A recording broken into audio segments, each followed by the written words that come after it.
we have some parts of sensory that I think a lot of people don't know. We learn about the five senses early on in school. You got vision, smell, hear, touch, and taste, but we also have proprioception, which is our ability to process movement, and vestibular, which is our balance system, and then our interoceptive system, which is our internal body awareness, which is so related to feeding and understanding hunger, toileting and understanding whether we're full or have to go. And so I think there's just a lot of aspects that when you understand sensory processing, you can understand its relation to every aspect in a child and an adult's life.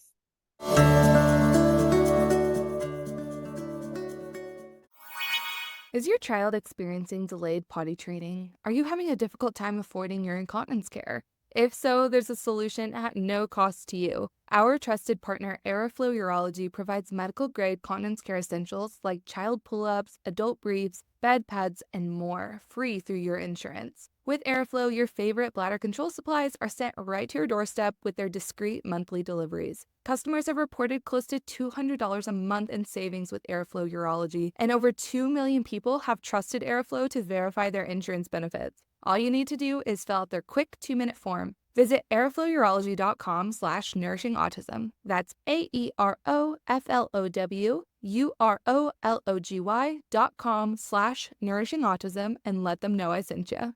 Hi, everyone. Welcome back to the Nourishing Autism Podcast. I am so excited today to be sitting here with Amanda. Amanda, thank you so much for being here. Yeah, I am so excited to be here. I have been following your page for so long, and I send parents over to your page all the time that I work with. So thank you so much. I think we've been mutually following each other for a while because I share your posts often with my clients as well. And, when it comes to these adjacent professions like dietitians and OTs and speech, there's so much overlap. And so I'm excited to talk about some of that overlap today. For sure. And it's not, a one-man band. I think a lot of people, they ask me questions, and I'm always so open to being like, actually, I think a dietitian would be a better fit to answer that question. Or, a speech therapist might have a better scope of understanding on that topic than I do. So I love having people I can refer families to. Yeah, I think that's an important thing because a lot of people come to me with extremely limited diets. And yes, I can help, but also we want to get an OT on board. We want to get a speech therapist on board, or a feeding therapist, or whoever it might be. So that is something I want to talk about too, of the differentiation between some of these professions. And so we'll dig into that later. But for us to get started, I would love for you to share who you are, what you do, and how you support families. Yeah, I am a pediatric occupational therapist. I got my master's degree from the University of St. Augustine in Florida back in 2019. And I have been working with kids ever since I graduated.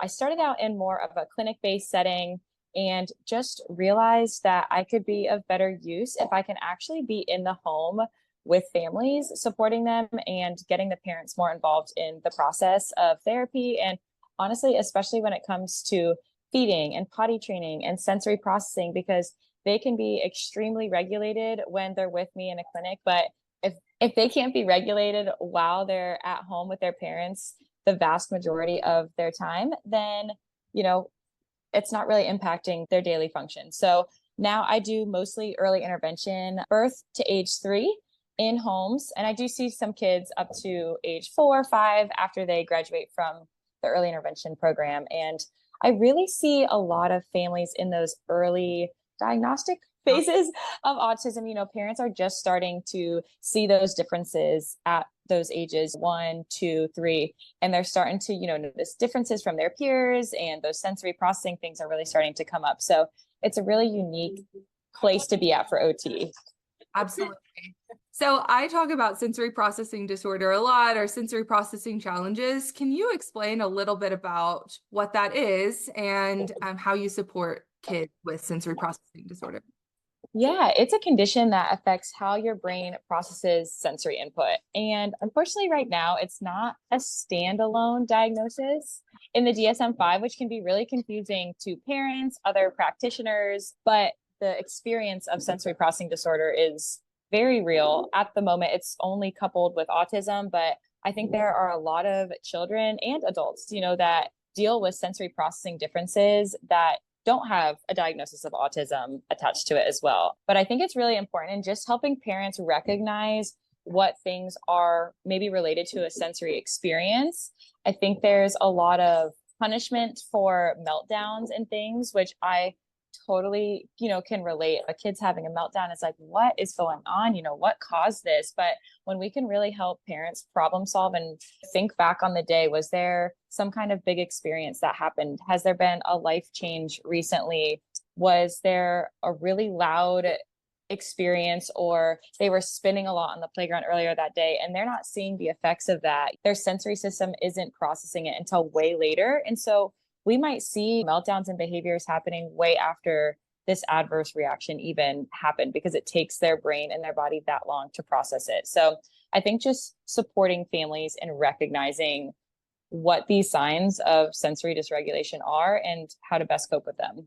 Definitely. And I think that's a good point that you make. It's not just going to be a meltdown in the moment. It's like can be a lot later, and it can be hard to narrow down, okay, what are they processing through at this time as well? And is it related to what happened earlier on in the day? So it can be really difficult to identify, especially I think sometimes parents do understand from the sensory processing piece. Maybe they themselves have sensory processing challenges and they can empathize and understand. But when you haven't experienced that for yourself, it's hard to identify what the child also might be feeling, and you're not an expert. So it's hard to identify that, I think.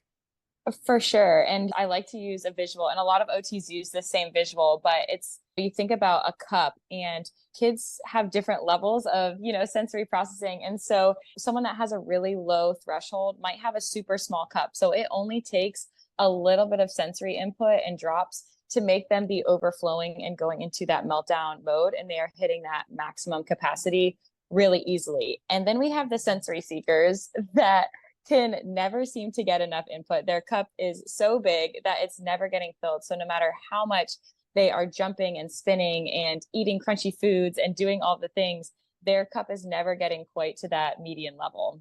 Totally. I agree. I talk about it in that way all the time. Sensory bucket, sensory cup.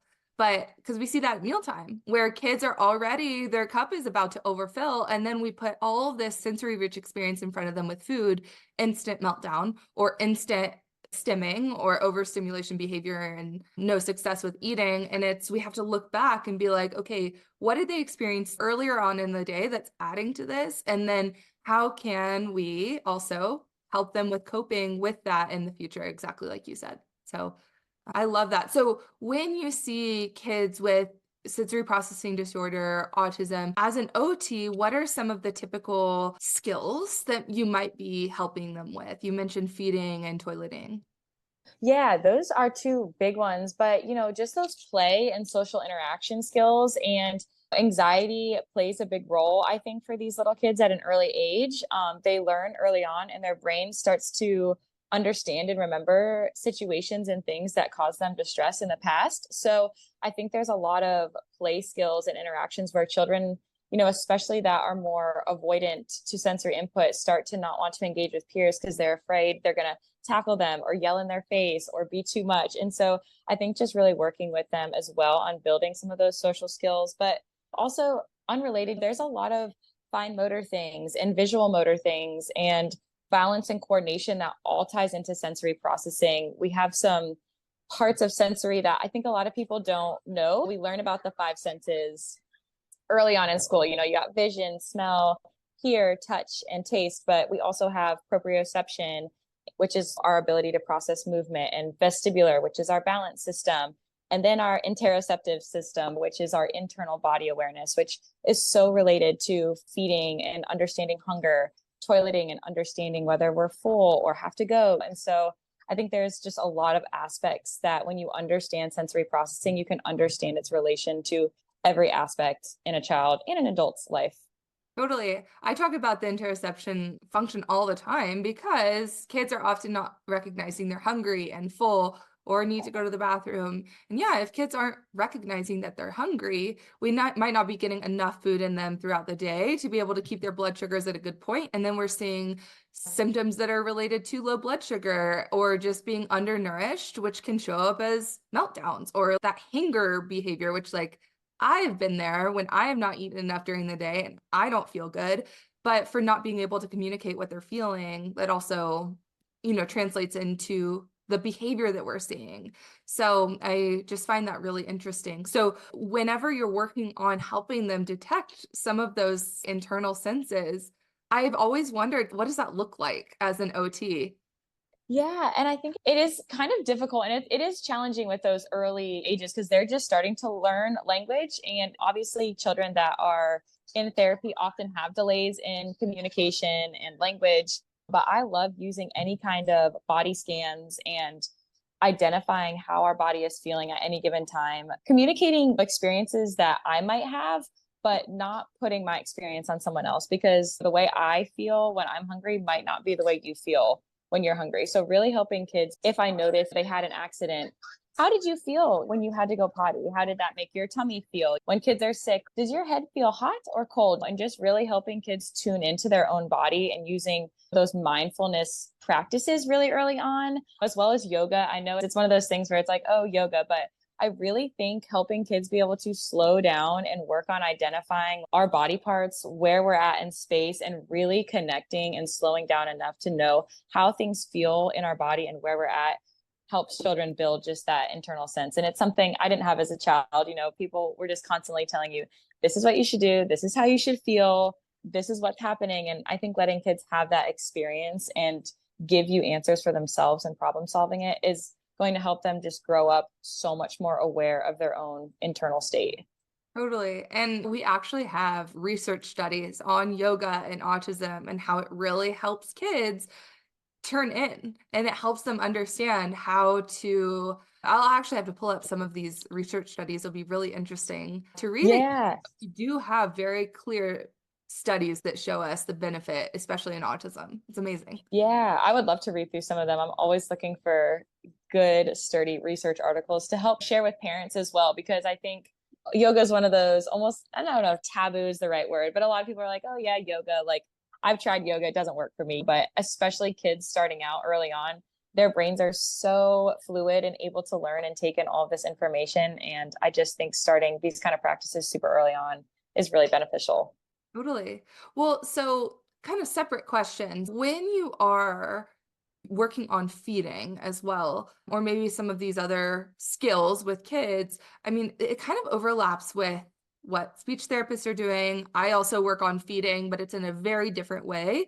So I'm kind of curious to hear, what is an OT's role in feeding and how does that differ from what a speech therapist does if both of them are feeding therapists?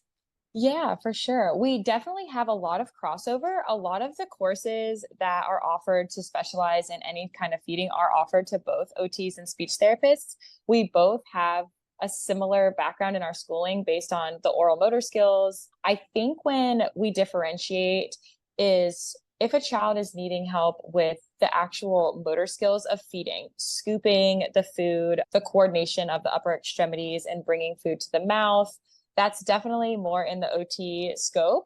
And speech, if your child has any problems with choking, if they have had any problems with aspiration in the past, that's definitely more a speech realm because they deal with the swallowing piece. But when it comes to the mouth, we really cross over a lot on chewing, tongue and lip ties. I think it just really is important to find a therapist that does have at least some kind of extra training in it because just coming out of school, we learn so much. An OT, we learn in school the whole lifespan. We're taught to teach kids from birth up until end of life. And so we don't get a lot of focus on those things. And so, especially in smaller areas, that's where I think it's so helpful now that so many practitioners are able to help families virtually through consults because it's hard to find therapists, especially in small areas, that really do have a true understanding of speech therapy and OT. So I think we cross over a lot when it comes to feeding therapy. Totally. And I will also ask this kind of follow-up question too. Not all speech therapists and not all occupational therapists are experts in feeding, correct? Or have that extra qualification? Correct. Yeah. And even myself, I've done some courses and I've had some really good OT mentors in my first few years of working, which I'm so grateful for, that have just kind of taught and dumped me all of their brains of their knowledge in all things OT, but especially in feeding. So it's helped me have a better grip on our role. But I work with a lot of speech therapists and I learn from them as well. And I'm able to carry that stuff over into my practice. But there are definitely times where I'm like, whoa, that is outside of my knowledge. And I think as a practitioner, you have to be confident enough to say, I'm not the right person for that if you really aren't. Yeah, I think that really differentiates a good practitioner because our role is to support our clients. And if we are going past those boundaries of what is within our realm, we don't serve anybody. And so I think that it's a really good thing to be able to pass off, hey, this is the expert that's going to help you past this point. And it stinks not being able to be the one to help somebody, but in passing them off, you help them even more. I think a lot of people again come to me because they're like, hey, my child only eats a few foods.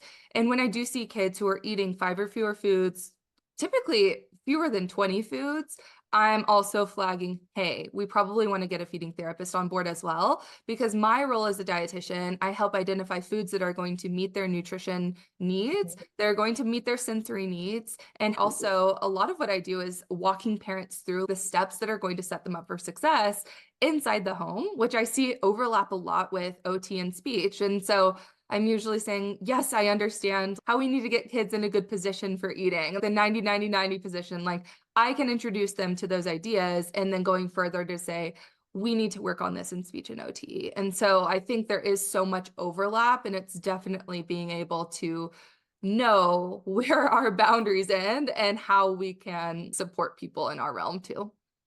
Yeah, I want to pick you up and place you into Charleston, South Carolina to work with all of my families because your knowledge would be so helpful. It's a very different scope than what we're taught in school. And we don't understand unless you're doing extra research on just the nutrition aspect and how that can affect all different realms, which I've started to dive into more as I'm working more on potty training with these constipation things going on and other things. I'm really starting to understand the role that nutrition plays. And I think everybody really should have to take a course in it, especially pediatricians, speech therapists, OTs, to really help get a better idea instead of just giving the typical Miralax or this will pass with time, just, whatever recommendations. I think there's a lot of importance that nutrition plays, especially with our autism population.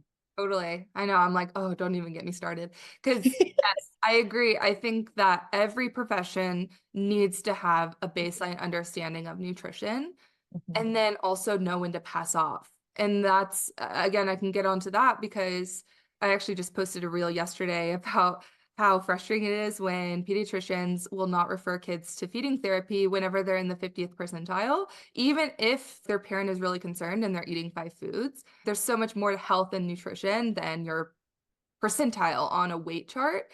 And so I'm just like, if we just had more education around that and also more education around autism, I feel like so many more kids would get the support that they need. So I'm with you for sure. And I'll hold myself back on that. But so you're talking about potty training. It sounds like that's a really big area of where you're supporting kids. And I noticed that a lot of the information that you share online is really incredible potty training information for kids with sensory processing disorder. And I know autism wraps up in that too. So just briefly too, how do you find yourself supporting kids in that sense?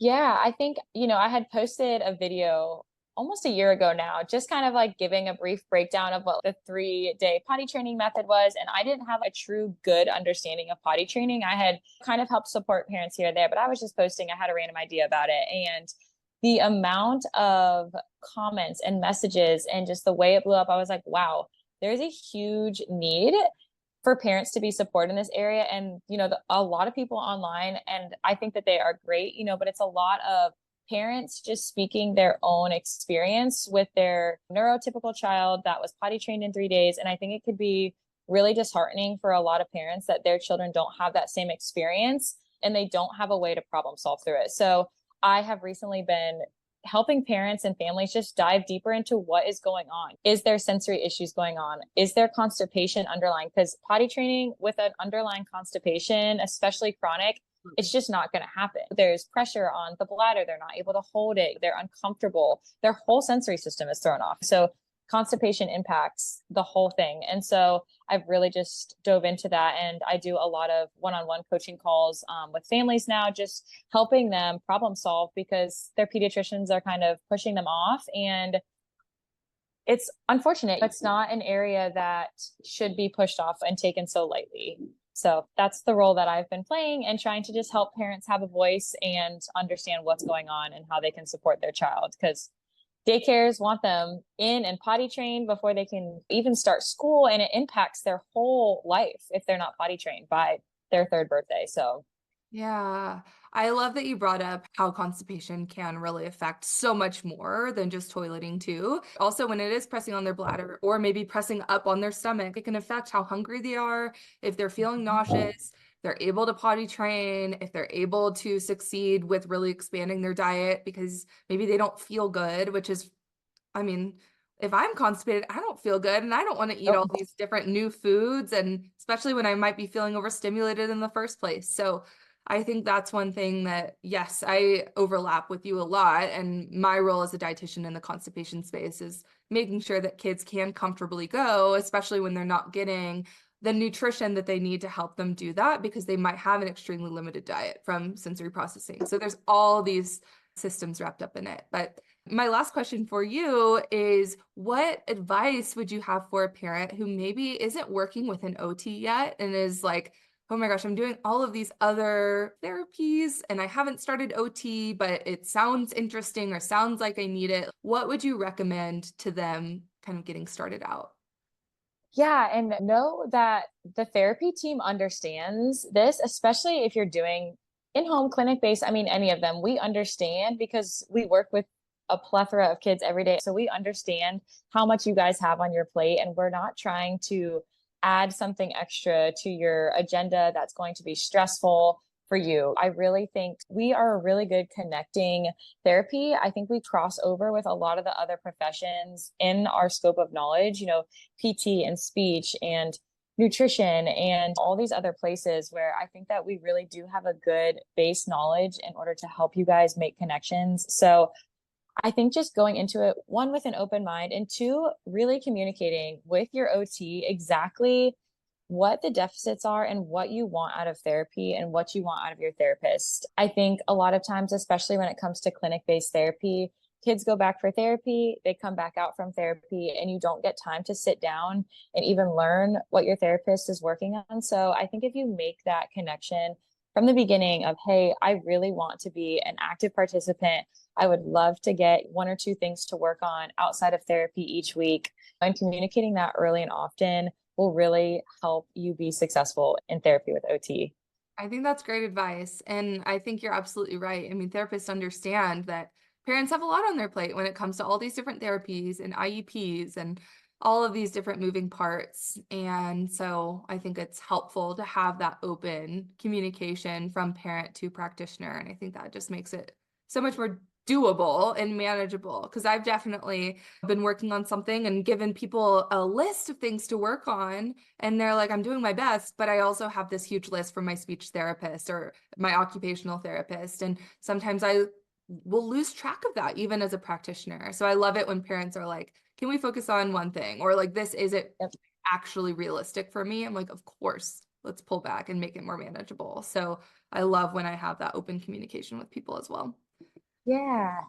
So where can people find you? Where can they find your resources? I know Instagram is a good place.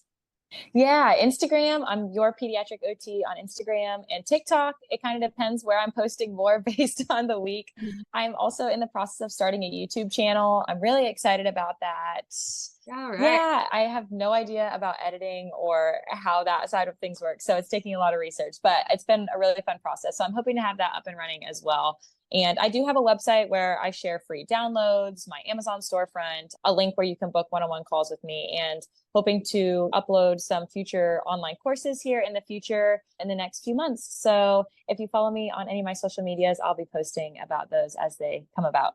That's amazing. Thank you so much. And I can also vouch you are an amazing follow. I learned so much from you as well. So yeah, Instagram's where it's at, and YouTube. I'm in YouTube now. I mean, this video will be here on YouTube. People might be listening to this as a podcast as well, but I absolutely love YouTube. It's a fun place. That's so exciting.